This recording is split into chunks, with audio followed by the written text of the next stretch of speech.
If cars could talk, the Plymouth Fury would have stories louder than its engine. Born in the golden age of American automobiles, the Fury wasn't just a car, it was a statement. And today, we're diving into the details of one of the most legendary machines of its era. Exterior design. Let's begin with what made the Fury instantly recognizable, its design. The 1958 Plymouth Fury came in a single color, buckskin beige, but it wore it like royalty. Close-ups of body lines, chrome detailing, wide front grille and rear tail fins. On-screen highlights. Length, 209 inches. Signature chrome accents. Dramatic tail fins. Dual headlights. It had those bold, sweeping tail fins that screamed 1950s futurism.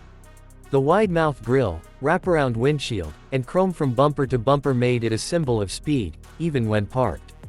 From every angle, the Fury looked fast, fierce, and futuristic. Interior experience. Step inside, and it's like stepping into a time capsule. The interior was designed for comfort, style, and a little drama. Two-tone vinyl bench seats wrapped around you, while the full dashboard stretched from end to end, complete with aircraft-inspired gauges and stylish chrome touches. One standout feature. The push-button gear selector, something you'd expect in a sci-fi movie back then. Plymouth wasn't just building cars, they were crafting experiences.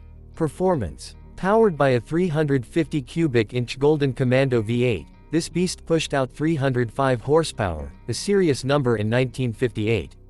It came with dual 4-barrel carburetors and a dual exhaust system that gave it a deep, menacing 0 to 60 in under 8 seconds wasn't just impressive, it was unheard of for a full-size car.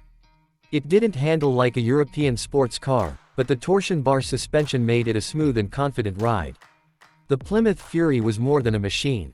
It represented an era, when cars were big, bold, and full of personality.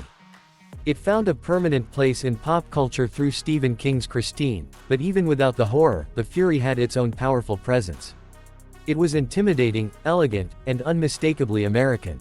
Today, it's a collector's dream, a restorer's project, and for many, a symbol of when cars. If you enjoyed this deep dive into the Plymouth Fury, hit that like button, subscribe for more classic car content, and let us know in the comments, which legend should we feature next.